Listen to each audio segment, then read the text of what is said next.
So we're pretty flexible with the exact way we do it, but generally speaking, what we do is first we ask before the visit for you to send us as much information as you can about your Baghouse systems. So this might include a list of your systems that you have with the name, as well as showing the dust collector information. It's especially useful if we have things like the airflow, how many filters the Baghouse has, what kind of filters, and the filter specification. That list is very useful for us. Also, if there's a name of the Baghouse that's commonly used in the plant, that's used for us for later when we write the report out. So we usually ask for that in advance. And then we kind of do a pre-interview with our main contact or whoever's assigned to help us on the inspection to understand what are some of the problems the plant is facing. What are some of the things you'd like to get out of the inspection audit? And how is it that we can help you improve? Then we can get a good idea of what's the main concern. What is the plant worried about? For example, you might be worried about having just recently failed air permit test. Or perhaps you got a review from your insurance company about combustible dust hazards that need to be addressed. Or maybe you're looking for ways to improve efficiency and decrease downtime at the plant. Whatever these things may be, even if there's multiples at the same time, it helps us to know what exactly to focus on in the big picture when we come out. So once we have that information and we schedule the visit, we come out, and when we get there on site, what we do is usually have a quick meeting with our contact, go over again the main goals, ask what kind of main problems there are, and then we usually go on a walkthrough with our technical contacts for the visit and begin to look at each system if possible. If there's too many for us to visit or some are unavailable, then we focus on the most important systems. But generally, we try to look at each Baghouse system while we're on site to make the most of the visit. We're going to be looking at how is it running, what kind of problems does it have. I'm usually asking questions about maintenance needs. Does it take up a lot of resources? Is it always breaking down? Are you having problems with compliance on this system? Does it hold back production or affect quality in any way? Things like that. Then when we get up to the unit, we're going to be looking at proper operation, listening for noises, checking anything that's out of the ordinary. We're going to be reviewing the differential pressure readings, making sure all the cleaning system is working and operating correctly. All of these kinds of things. We might also take a look at ductwork that's connected to it, fan operation, different sensors, controls, things like airlocks and the screw conveyors coming off of them. We'll do our best after we see everything to then kind of organize our thoughts a little bit, and then perhaps speak with some other personnel on site to get a bit of additional information. So a really common one perhaps is speaking with the environmental engineer afterwards, following up with some maintenance personnel to get more specific history on something that may have happened on a particular unit, or even going and looking at some of the spare parts that we have on hand at the site to make sure they're in good condition, right size, etc., things like that. Then after the visit's done, we will usually have a quick closeout meeting where we'll review with the main stakeholders and management a summary of our findings, as well as our recommendations, both short-term and long-term recommendations. And then in a few weeks, we'll compile all of that into a very concise, no-nonsense report. It'll have details, but it won't be full of verbiage, so it comes through. It's a very easy read, but also filled with very useful details about what's going on, what we found, what we know to be happening, and then what solutions there are. And if there's multiple solutions there are for improving a certain problem or situation. So there's quite a few different problems that we can uncover with a system audit that might go unnoticed day to day by plant. I'll just mention a few. A really common one is finding problems with the differential pressure. So a lot of times those systems are neglected, or they're not aware, the plants are not aware how much preventative maintenance needs to be done on the differential pressure system to make sure that the readings are accurate and reliable. What's the consequence of that? When we don't have the accurate readings, For one thing, that's a lot of times required as part of our air permit to submit that reading. So if it's inaccurate, we can get in trouble there. Also, if it's not showing correctly, it can lead the plant, for example, to think that the baghouse is operating in one way. For example, seeing it low differential pressure and thinking, oh, the filters are lasting many years, when in reality the pressure is very high and they're not lasting very long. They need to be replaced. It could also be affecting how much airflow is going through the system, causing dusting at the pickup points. It can also indicate other problems operationally that's affecting the system when it's running. So differential pressure problems is a very big one that we find. Another big problem that we find often is mismatches of the size of the filters and the cages and the baghouses. And also I'll add in there maybe using the wrong filter media. With regards to sizing, for example, on a top load style pulse jet baghouse, a lot of times plants don't write down all of the specs they need on the filter, so they get stuck with just a part number from somewhere, and maybe that leads them to always order from the same company that's overcharging them or giving them substandard parts. Or if they have a lot of different units at the plant, a lot of times maintenance personnel would be confused about which filters go in which unit, and so they end up with missized filters. A common thing, for example, the tube sheet size is different on a lot of baghouses, but it needs to be very exact for the snap bands to fit in. So you end up with one that's too loose, for example, and lets dust go by. Or another one that's common is when measuring the bags, because they don't do it very accurately, it's just kind of a rough eyeball kind of thing. You end up with the bag, maybe originally was let's say it was 5.5 inch bag diameter. Because they try to hold it and measure it instead of doing a flat width measurement, a little bit bigger each time they measure it and order new bags, and eventually the bag gets very big. We've come before where we find a bag, instead of being 5.5 inches, it ended up being 6 inches over top of a smaller cage. So the bag was super loose on the cage. So they were able to install it, but because the sizing's not right, the bag wasn't pulsing correctly and causing them all kinds of problems. So that's a really common one. And one other thing that it could be that we find often is problems with the equipment with regards to how it's operated, what the concept is. So for example, many plants we go to, we find the operators, maintenance personnel, management, they have an idea that the dust collector is supposed to hold a certain amount of dust. So they regularly let the hopper of the dust collector fill up with material. Now, this is completely opposite of Baghouse 101. No baghouse at any time is designed to have dust sitting in the hopper. The hopper of the dust collector is supposed to funnel the material to the discharge device, usually a rotary airlock, and then in short order, 10-20 seconds, it should empty out everything, and then the next filter pulse comes, knocks more material down, and empties that out. That is so crucial for the baghouse to operate correctly. It's especially important when you have any kind of combustible dust, because dust sitting in the hopper of the baghouse while it's running is one of the worst things you could have, one of the biggest safety hazards. So a lot of times when we come, and only when we talk to the people during the visit, especially if we combine it with a training course and we talk to them in the course about things, we find out their understanding of how it's supposed to work is not accurate, and we need to help correct that. So a lot of times the inspection leads to us finding things like that, concepts or mistaken institutional knowledge that's been passed on that the plant personnel might have, that's really leading to the problems that they face. It's not so much the equipment is damaged or is not the right equipment, it's how they're operating it is not correct. So Baghouse.com inspections and system audits are different from other companies' offerings in a few ways. A lot of companies, unfortunately, what they call inspections really is just a sales visit, which has its place. A pop-in, come walk around, talk to people a little bit, bring a box of donuts, go look at the baghouse, maybe shoot the breeze a little bit. Nothing wrong with that. But that's not a system audit, that's not an inspection.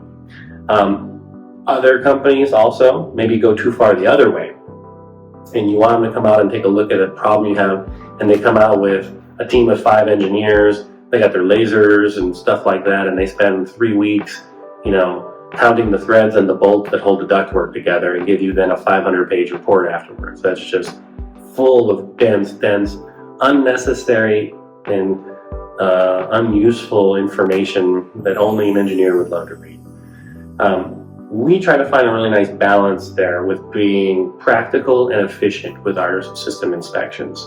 So we come out, we're usually able to, in 1, 2, maybe 3 days, depending on what exactly we're doing, we're usually able to complete our inspection of even larger facilities. And then when we come to generating a report, our reports are detailed and they're thorough, but they are written with high standards of writing so that the information is conveyed very clearly. It's concise. It's easy to see what the main conclusions are, what the recommendations are, and then you have additional information in the appendix and things like that where you can see a full quote for every item we recommend.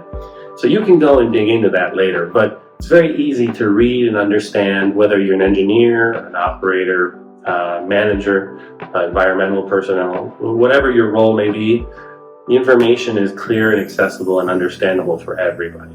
So I think that really differentiates our offering from what a lot of other companies do. And I will add that because we're a full system OEM service provider, when we give you our report, whether or not you choose to use us, that's up to you, but we will almost always include proposals and quotations for anything that we recommend so that you have it right there at your fingertips, ready to go. You understand how much something's going to cost, what it's going to involve, and you even have an opportunity to pursue it right away with us and get it resolved quickly. When you agree to have Baghouse.com come for a system audit, we're going to be sending you one of our dust collector experts out to see your facility. So it's going to be an engineer, one of our technical leads, a crew chief, or somebody else that's skilled in technical sales, design, system design. We're not going to be sending an unskilled sales rep person. We're not going to be sending a low-level field operative that doesn't know anything about system design or operations, etc. You're going to be getting a dedicated Baghouse expert that's going to be capable of analyzing your system, troubleshooting things with you, as well as offering a full range of acceptable solutions for whatever challenge you have, but also whatever expansion or future changes to your process you need. He's going to be able to discuss all of that with you intelligently. So many times the audit will find ways that you as a plant can increase your performance, your efficiency, while reducing your downtime and operating costs. Now, as much as I would love to sell you a brand new dust collector every time I go out, the reality is because we're looking to offer you solutions to problems and not just sell you things, many times our audits, our system reports are going to include explanations of how you can improve things without making major capital investments. For example, many times our reports include a suggestion to improve how things are cataloged at your facility, what kind of filters you have, the sizes, the configurations, how you store them. Many times we're going to give advice on how to get more out of your baghouse as it's currently installed. So, for example, by switching from a timer-based cleaning system to a clean-on-demand, clean-on-differential pressure setting, you're going to extend the life of your filters, you're going to reduce your compressed air usage, and you're also going to have lower consistent differential pressure and therefore consistent airflow through your process or at your pickup points, however your system is. And that's going to result in much better performance overall. What's the cost of that recommendation? A few $100s for that controller. Now, we could offer you a brand new dust collector, change everything out. It might be $100,000, $200, sky's the limit, right? But many times we can just improve what we've already got. Sometimes we can convert older baghouses into more modern pulse jet style baghouses at a fraction of the cost of a new unit. Many times too, things like fixing our ductwork and things like that can be done where we might offer two options. We might say, well, for the absolute best, we're going to say brand new system, new ductwork, new design. But if that's too much for your budget, you know, we live in the real world, we understand we have to fit in with budgets and we can't always have the, you know, the Ferrari option. Sometimes we have to make do with the domestic car option. So that might be take your existing unit, cut off some parts of the ductwork, redo the main trunk, clean it out, sandblast it, put new filters in, upgrade the cleaning system. And now with it like this, you're going to come in down here at budget and you're going to get maybe 60-70% of the problem resolved or see a major improvement. And then it's up to you as a business owner to decide what makes the most sense based on your budgets, your needs, your long-term goals. So our audits, we focus not just on, okay, here's a problem, you need to buy a new baghouse. We always try our best to try to find what can we do with the equipment and the processes that are here, but also offer, well, if you want to improve, here's where we would recommend investing your money, and here are your options for you for doing new. For a lot of customers, our system audits, one of the biggest benefits they have is that it lets us bring to their attention deficiencies with regards to safety when it comes to OSHA, but also combustible dust hazards as it relates to the NFPA standards or maybe insurance requirements for combustible dust. Many times we go to a facility, if they have combustible dust, they're usually aware of it already when we come.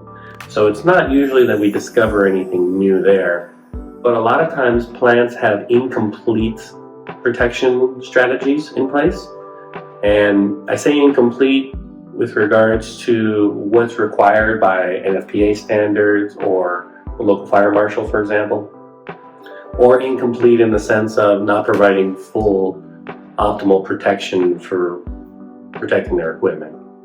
In either case, whatever the main reason is you want to upgrade things, our system audits will identify that. So for example, we recently were at a manufacturer that makes things out of wood, and we identified a few systems where they have a Flamex system, so they have a spark detection and extinguishing system, and then they had explosion venting on their baghouses.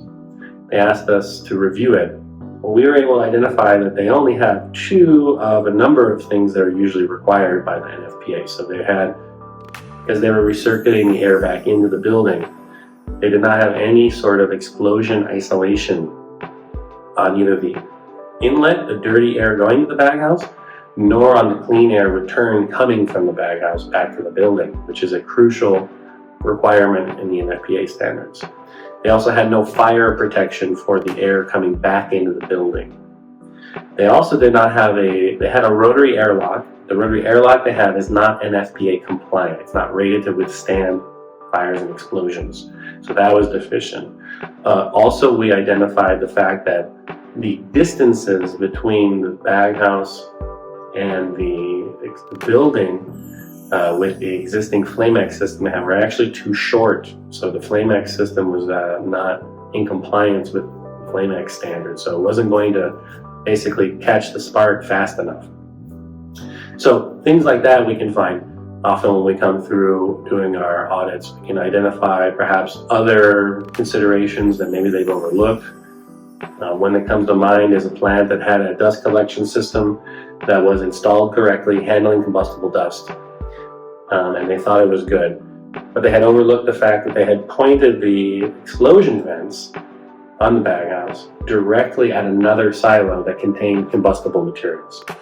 So had anything happened, the baghouse would have been protected and worked correctly, but they would have had a vent that opened and shot a big flame ball right on another silo that had combustible dust in it. They weren't aware that that's how that would work. They thought only potentially a pressure wave would go out. So we're able to identify those kinds of problems, larger scale things. We might also identify ways that they can have a more comprehensive approach on multiple systems that makes more sense. So perhaps instead of having so many active systems, perhaps active chemical explosion isolation or active sprinkler systems, they might be able to switch to more passive systems like isolation valves, CO2 systems. They don't require constant recharging, inspections, annual inspections, things like that. So when we go through, we're always looking for the practical on the operations side, but the fire safety, combustible dust stuff, that's always in our minds too, and we're able to give a comprehensive thing. Because many times, fixing a practical problem removes a problem from combustible dust. For example, a major hazard that gets overlooked, but is nonetheless called out extensively in NFPA literature and other literature about combustible dust, is the hazard of having material that builds up in the ductwork or storing material in your baghouse. So that's not really a what device do I install, that's a I need to run my baghouse well. So by having us out, we can identify, yes, you have the valves in place, the vents, but because you're not running the baghouse correctly, or it's too small, or you don't change the filters enough, or whatever it is, you're having slow airflow in the ductwork, or material that is building up in the ductwork, creating a massive hazard for you there. So we're often able to include those practical yet related to combustible dust issues in our audits, or discover them in our audits, and then include them in our final reports to our customers. So one company I can think of that's benefited a lot from having us do system audits and training over the years is our relationship with United States Gypsum, with USG. I can think of one particular plant that we visited, for example. US Gypsum, they have, I call it baghouse heaven, because their plants are just full of baghouses, all kinds of different applications. One's handling for safety, one's for environmental reasons, others for process. You really can see any kind of baghouse system there. It's amazing. But I remember one plant we went to, for example, after the inspection and the extensive interviews we had with plant personnel, both during the inspection phase and during the course of the training that we had on site, we identified quite a few different areas where their systems were deficient. And I'm happy to say we were able to identify solutions that did not require them to buy new equipment, much as I would have liked to sell new equipment. For example, one system that they had been so heavily modified over the years that it no longer did anything really useful, to be honest. They had at some point taken a very large baghouse. They used to feed a process over here, and they had connected a couple of very small systems to it, thinking that it would just work that way, and it did not. Well, we were able to diagnose the problem of the ductwork. So together with the team there at the plant, we came up with a solution which was to remove all of the ductwork and run new ductwork per industry best design practice to these 4 little areas. There's some conveyor belts in the basement and some other random pickups that they had where they just had a ton of dust. Then we were able to bypass the old system and run it over to an unused baghouse that they had sitting nearby that was in relatively good condition. We were able to refurbish the baghouse, by which I mean clean it out, and then we were able to repair the cleaning system, put new filters, new pleated filters in, converting it from bags and cages. We blocked off some of the holes and then set them up. Now they had these 4 crucial areas, all had very effective dust collection. They were able to reutilize a system that had previously been inactive, that was in perfectly good shape, and they were able to deactivate this other unit that was problematic. All of this instead of buying a new baghouse and re-engineering a place for that new system to go. We were able to avoid all of that and help them utilize what they already had. This is just one example of some of the things that we've helped them to see. Other things related to how they carry out maintenance. One plant switched from, I think it was several dozen dust collectors, all running on timer-based cleaning, pulsing, not just pulsing continuously, but they also lacked any system to turn off the pulsing if they didn't de-energize the board. So they had not only dozens of dust collectors pulsing continuously, but then they had many of them that would continue pulsing even when the underlying process was not on. So, sitting on top of a bin pulsing when nothing's going in the bin. A unit that was connected to a kettle that would pulse for days and weeks on end between that kettle being used, right? Massive waste of compressed air, massive over-cleaning of filters that shorten their lives. We were able to help them move to controls that have prevented that without it being some really complicated controls project. Very cheap, very easy to implement, hands-off, not complicated to maintain and operate. And really, probably some of the estimates we saw, probably tens of thousands of dollars saved just in excess compressed air usage that we were able to reduce by working with them on that. So I really like their example because they went in full in with the corporate initiatives, sending us out to the plants, going to their corporate office to train plant managers, things like that. They've been a great partner with us, and I know that they are really happy with the results they've got out of working with us. And we formed a really nice long-term relationship with a really valuable, amazing company that we love working with. So I really appreciate the benefits we've had doing their system audits. So the kind of things we include in our final report, we're going to outline the findings that we have. So generally we will list off the different units that are at the plant if we have a full list. And then we're going to highlight specific units with photos and list of things that we found that are outstanding. Then we'll list general things that we found perhaps that are on multiple units, and we'll list those all together to keep to keep that section of the report short and concise, but also full of important details. Then we're going to list our recommendations for each system or for each problem, whatever makes the most sense to make it the most concise, the easiest to read and reference. And then at the end, we're going to have additional information in our appendix, perhaps explaining some recommendations, perhaps providing additional guidance on how to implement something. For example, specific details on how to set the controllers if that was a problem we identified, or how to size the ductwork, perhaps. And then we will almost always include with our reports a proposal, quotes, for either equipment or material that's been quoted or design project. We'll usually include that in the end so that you right away have pricing and understanding of what the scope and cost is going to be for each of those recommendations that we give you. A really common question we get is, what does the plant need to do to have us out for the system audit? So sometimes they think they have to do this big thing and we have to get in everywhere, go in with lights and confined space, but that's very rarely needed. Generally speaking, all that's required is we have someone that can take us to look at each dust collector from the outside. Read the gauges, get up close, look at the cleaning systems, things like that, and then looking at records of differential pressure when filters were changed, and also to be able to speak with individuals that work in maintenance, operation, environmental, things like that. It's pretty rare that we need to go inside of a dust collector. If there's something really specific or uncommon that we encounter, we're needing to troubleshoot it, it may be necessary at times to open the dust collector and look in.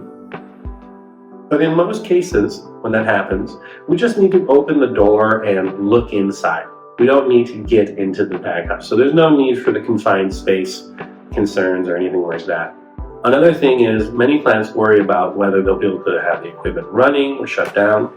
Generally speaking, as long as the baghouse is running, we can observe it from the outside and get most of the information we need. In the event one is not running while we're there, we can usually get the information as well without seeing it run. In some cases, we need to see the baghouse running and then see it offline to diagnose a particular problem, but that's pretty rare. So all of this is just to say, we just need to be there on a normal day when you're running. We just need someone to take us around to look at each of the systems, and then we just need to be able to speak with personnel and see some of the information, records, drawings, specifications, things like that. With that information, we're usually able to diagnose about 90-95% of all the problems that we find and offer solutions. So, in summary, all you need to have us out for a system audit inspection, basically have us out on a day that you're running normal. We just need to be there, we need to go up and see the dust collectors, and then we just need access to your drawings, specifications, and to be able to talk with personnel. With that information, we can diagnose 90% of all the problems we're ever going to see. If we find something very particular that requires a little bit more digging, we'll work with your team to be able to do that, but they're going to be very minimally invasive. Almost never are we going to have to do a confined space entry into the dust collector or anything like that. More often, we just need a simple shutdown temporarily of the dust collector to open the doors and look in, or something similar like that that can be achieved just in a short amount of time.